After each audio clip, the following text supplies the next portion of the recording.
Nous voici en l'an 2021.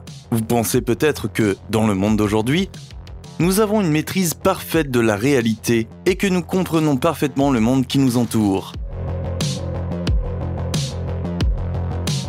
La science et la technologie ont en effet parcouru un long chemin au cours des dernières décennies. Mais cela ne signifie pas que nous avons résolu tous les mystères du monde qui intriguent toujours les scientifiques modernes.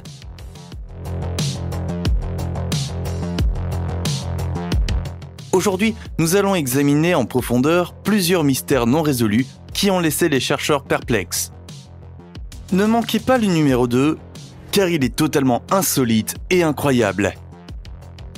Avant de commencer, assurez-vous d'être abonné et appuyez sur le bouton j'aime pour voir d'autres vidéos comme celle-ci.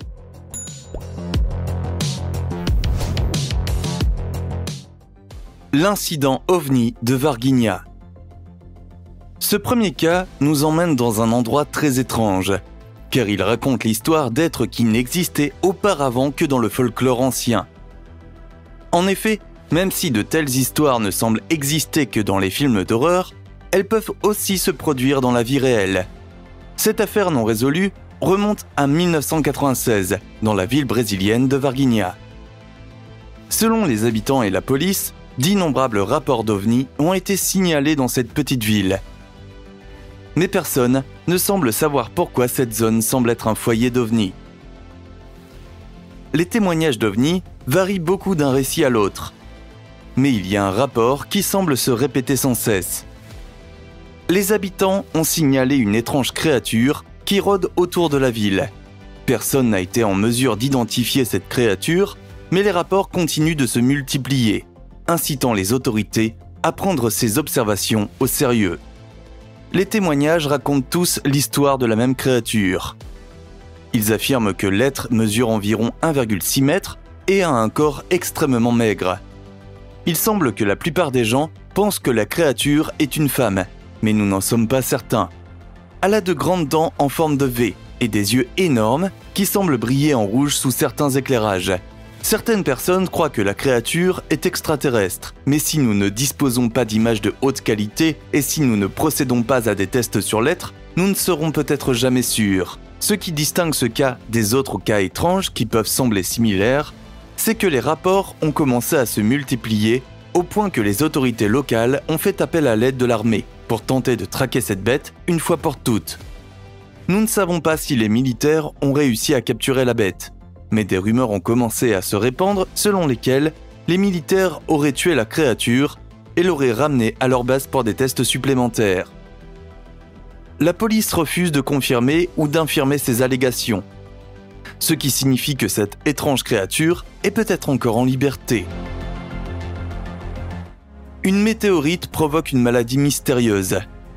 Cette affaire non résolue est particulièrement inhabituelle, car elle concerne une météorite qui a presque anéanti une ville entière. Selon les chercheurs, on estime que plus de 6 météorites s'écrasent sur la Terre chaque année. La probabilité que cela se produise près de chez vous est naturellement faible, et la plupart des météorites s'écrasent dans la nature sans faire trop de dégâts.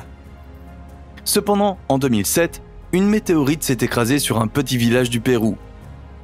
Personne n'a été blessé par l'impact de la météorite, mais celle-ci a laissé derrière elle un trou de 10 mètres de large et de 5 mètres de profondeur.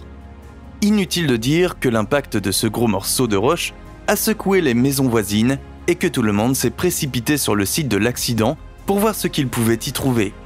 Tous ceux qui se sont rendus au point zéro ont déclaré que la météorite dégageait une odeur très étrange, qu'ils ne pouvaient pas décrire. L'odeur était très puissante et de nombreuses personnes ont commencé à se plaindre de maux de tête et de nausées. Il semble que ces symptômes aient duré plusieurs jours après avoir été en contact avec la météorite. Pour la plupart des gens, ces symptômes ont disparu spontanément et ils ont pu reprendre leur vie quotidienne. Cependant, pour quelques malchanceux, ces symptômes ont duré quelques semaines et environ 12 personnes ont dû être hospitalisées après avoir été en contact avec la météorite. L'une d'entre elles est devenue si malade qu'elle a dû être assistée par un masque à oxygène à toute heure de la journée. Les scientifiques ont passé les dernières années à essayer de déterminer pourquoi la météorite a rendu tout le monde malade. Le problème et qu'ils n'ont trouvé aucune raison pour laquelle la météorite aurait émis une odeur étrange, ni pourquoi elle a rendu tant de gens malades. En réalité, il est possible que la maladie n'ait pas été causée par la météorite. Il est possible que l'impact du météore ait exposé un gaz ou une autre substance nocive qui avait été enterrée dans la Terre pendant d'innombrables années. Si l'impact a libéré ce gaz ou cette substance dans le village voisin, il serait logique que plusieurs personnes soient tombées malades. Cependant, il s'agit que d'une théorie, et en réalité, nous n'avons aucune idée de ce qui a pu causer cela. Des pieds humains retrouvés dans la mer des Salish. Ce mystère non résolu est très étrange et pourrait ne jamais être expliqué. C'est une histoire que vous avez peut-être déjà entendue, mais la plupart des gens n'ont aucune idée de l'existence de cet événement étrange. L'histoire nous emmène dans la mer des Salish, une nappe d'eau qui s'étend de l'État de Washington jusqu'à l'île de Vancouver au Canada. Cette masse d'eau renferme un secret très sombre que la plupart des gens ignorent. Des dizaines de pieds humains ont été rejetés sur le rivage au cours des dernières décennies. Ces pieds semblent avoir été rejetés sur le rivage sans qu'aucune autre partie du corps n'y soit attachée. La plupart d'entre eux sont découverts par des visiteurs des plages voisines qui profitent d'une belle journée au soleil lorsqu'ils tombent sur un pied humain. La police a été appelée sur les lieux des dizaines de fois et les pieds ont été emmenés pour des tests supplémentaires. Le plus souvent, les pieds appartiennent à une personne non identifiée. Parfois, les pieds sont chaussés, mais d'autres fois, ils sont pieds nus. La police de la région n'a jamais été en mesure de déterminer l'origine de ces pieds. La plupart des agents pensent qu'ils appartiennent à des personnes qui ont été impliquées dans des accidents dans la région ou qui se sont suicidées en mer.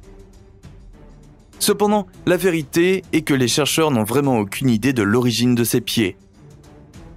Il est possible qu'un criminel violent rôde dans la région.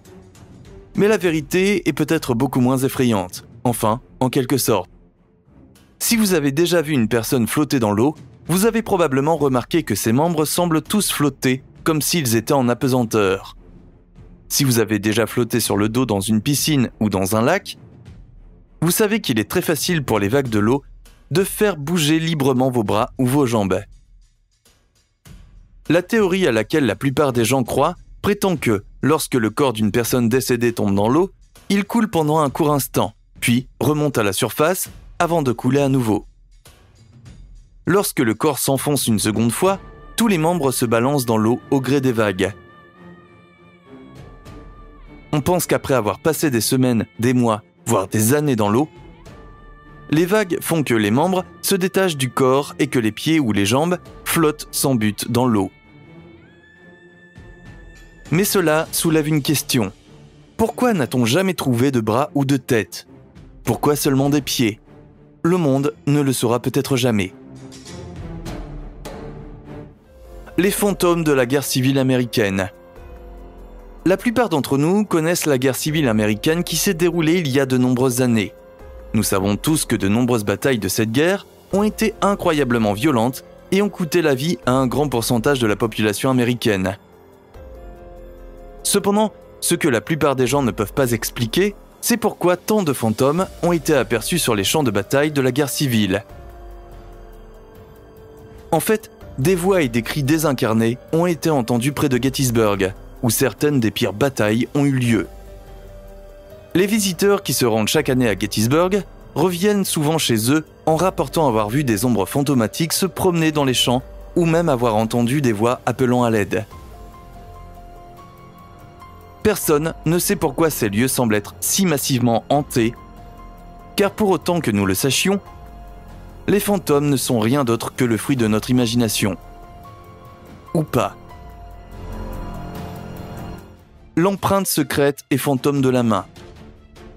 Cette histoire nous emmène à Chicago en 1924. Une équipe de pompiers est appelée dans un immeuble qui dégage de la fumée. Les hommes pensaient être en mesure de contrôler le brasier très rapidement. Cependant, sans avertissement, un grand incendie s'est déclenché et a provoqué l'effondrement de l'un des murs extérieurs de l'immeuble, ensevelissant 8 pompiers sous le feu. Ils ont tous perdu la vie. Francis Levy est l'un de ces pompiers. Lorsque ses collègues ont repris le travail dans les jours qui ont suivi l'incident, ils ont fait de leur mieux pour mener leur activité comme si de rien n'était. Cependant, alors que l'un des travailleurs nettoyait l'une des fenêtres du bâtiment, il a remarqué une grande empreinte de main qui avait été collée sur le verre. Il a immédiatement reconnu l'empreinte de la main de Francis Levy, l'un des pompiers décédés. Cela peut sembler tiré par les cheveux, mais une analyse des empreintes digitales effectuée par la police a conclu que l'empreinte appartenait effectivement à Francis. Aucun des ouvriers ne se souvient avoir vu cette empreinte auparavant. Ils ont essayé de la nettoyer sur la vitre, mais elle semblait avoir été gravée de façon permanente sur le verre. La vitre est restée dans le bâtiment avec l'empreinte intacte pendant 20 ans, avant de se briser en 1944. Shanti Devi. Certains cas sont vraiment incroyables. C'est le cas de Shanti Devi, une jeune fille qui prétendait s'être réincarnée. De nombreuses religions dans le monde croient en la réincarnation. Ces religions enseignent souvent que l'âme se détache du corps humain lorsque celui-ci n'est plus en vie. Après cela, l'âme s'attache à un autre être vivant, ce qui permet à la personne de vivre une nouvelle vie à plusieurs reprises. Selon l'hindouisme, le corps que cette personne habitera dépend entièrement de ses bonnes actions de son vivant. L'un des cas les plus inexplicables de réincarnation s'est produit dans les années 1930 en Inde. L'Inde est connue pour avoir des points de vue uniques sur la religion, la réincarnation étant enseignée et acceptée dans toute la région. L'une des histoires les plus folles concerne une fille nommée Shanti Devi. Shanti ressemblait et se comportait comme n'importe quelle autre fille de son âge, mais son histoire est bien différente de tout ce qu'un autre enfant a pu raconter auparavant. Shanti affirmant avoir des souvenirs d'une vie bien antérieure à sa naissance. Selon ses parents, l'une des premières phrases qu'elle a commencé à dire était « Tu n'es pas ma mère ». Cela peut sembler étrange pour un petit enfant, mais les enfants crient toujours les choses les plus bizarres qui, le plus souvent, n'ont aucun sens. Ses parents n'y ont d'abord pas prêté attention, mais la fillette a refusé de laisser tomber et a commencé à insister sur le fait que ses parents n'étaient pas vraiment ses parents. Elle a commencé à prétendre qu'elle était une femme adulte piégée dans le corps d'une jeune fille, insistant sur le fait qu'elle était mariée et avait déjà donné naissance à son propre enfant. Ses parents n'ont évidemment aucune raison de la croire. Et ils ont l'impression qu'elle invente des choses et laisse libre cours à son imagination d'enfant. Elle commence à raconter qu'elle a déjà vécu et qu'elle s'est mariée à un marchand de tissus qui vit à Mathura. On aurait pu facilement croire que la jeune fille avait une imagination débordante, mais elle a rapidement commencé à donner des descriptions très vivantes de l'apparence de son ancien mari, ainsi que des histoires sur leur entreprise familiale et l'enfant qu'elle prétendait avoir mis au monde. Au bout d'un certain temps, tout le monde dans la communauté de Shanti a commencé à apprendre les affirmations bizarres de la jeune fille. La rumeur se répandit rapidement que cette fille prétendait s'être réincarnée, bien que personne ne croyait qu'une telle chose soit possible. Bien que la plupart des gens de la région croient en l'idée de la réincarnation, il n'y a jamais eu d'autre situation dans laquelle une personne pouvait se souvenir avec précision de ses vies antérieures. Alors, comment la jeune Shanti a-t-elle pu faire cela ?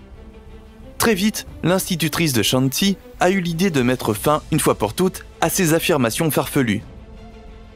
L'institutrice a pris l'initiative d'envoyer une lettre à Mathura, adressée à l'endroit où Shanti prétend avoir vécu autrefois. L'homme du magasin de tissus a déclaré que toutes les affirmations de la jeune fille étaient vraies. En fait, sa femme était décédée, et tous les détails fournis par Shanti étaient exacts. L'homme a également posé quelques questions à la jeune fille et elle a été capable de répondre à chaque question avec précision. Personne n'a jamais pu expliquer comment cette jeune fille a pu raconter sa prétendue vie antérieure. La catastrophe du col de Djatlov. Il s'agit d'une affaire relativement courte, car la plupart des détails restent inconnus.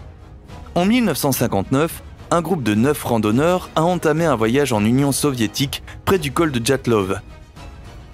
Ils étaient tous des randonneurs expérimentés et avaient prévu de marcher jusqu'à Vichai, où ils devaient arriver le 14 février. Cependant, les randonneurs ne sont jamais arrivés.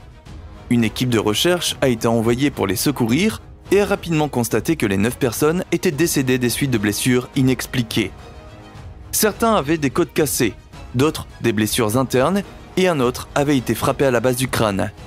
Cependant, il n'y avait aucun signe de combat ou de bataille et personne n'a jamais été en mesure de déterminer ce qui était arrivé aux hommes et aux femmes ce jour-là. Merci d'avoir regardé.